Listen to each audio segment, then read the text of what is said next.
What's up, guys? Welcome to today's education day. What we're gonna be talking about, okay, is kind of a carry on from last week. So we talked about the 3 planes of motion, okay? So we talked about, sagittal plane in red, frontal plane in blue, and then on the video it was in green. I don't have green. We had transverse, okay?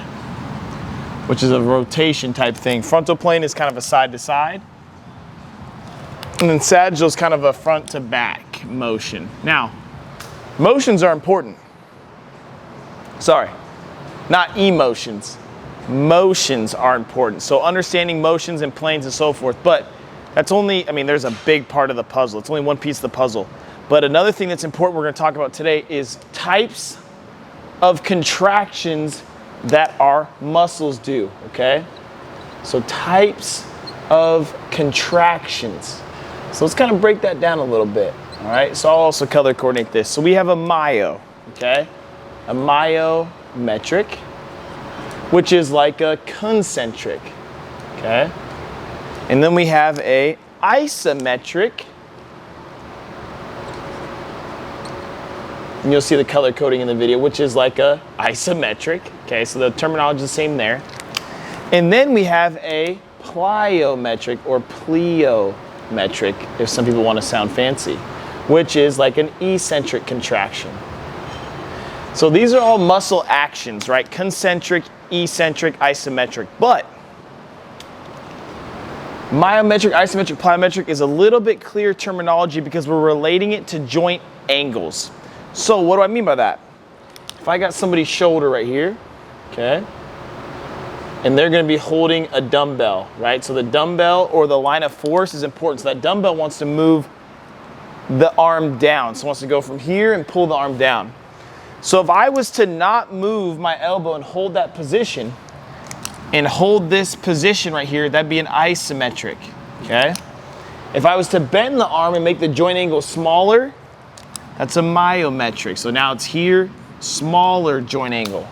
If I was to control the dumbbell going down or my joint angle getting bigger, that'd be a plyometric. Oops, forgot to write myo.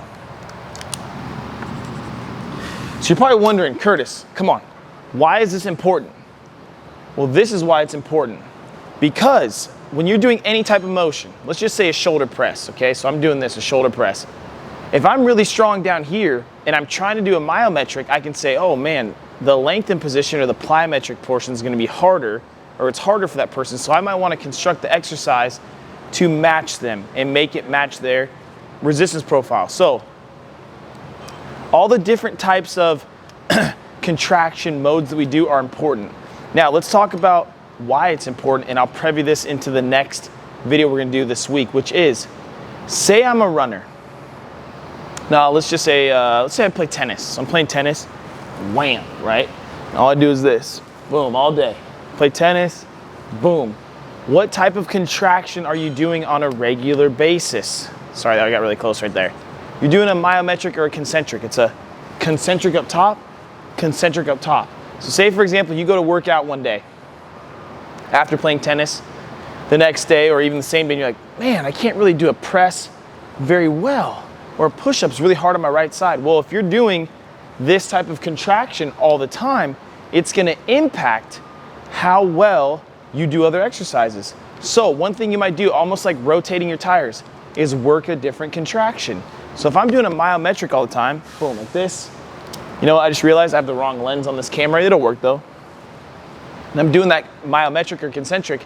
I might want to, if I want to rotate my tires, do some eccentrics or plyometrics where I'm absorbing the weight on the front, absorbing the weight on the front, absorbing the weight on the front, okay? So you might want to rotate your tires that way, mix it up a little bit. That can help your body recover and put you in a homeostasis that's better. And you might be like, oh, I'm not as sore. I can now do a press and get loose from there. Now, let me give it another analogy. There's some people, okay, and most of us hopefully have not experienced this, but if I turn my head, I'm like, oh, my neck, ow, right? So what contractions are happening? If I turn my head to the left, okay, the hard part is we have to look through the top of the head, okay? So the front muscles on the right and the back muscles on the left are doing a different muscle action. So let's just say the back side of the neck. If it hurts for me to do this and look over my shoulder, the muscles on the back left side are shortening, but the muscles on the back right side are lengthening, right? So say if that hurts, I might wanna do a plyometric, or, you know, go here, and if I'm like laying on my side, I'm gonna control my head coming out of that position. Control my head coming out of that position. Or if you don't do that, you can go here and think push into my hand. Do a different contraction, go in the opposite way. So the introduction for today is just to give you guys an idea that our muscles can do different types of actions or contractions.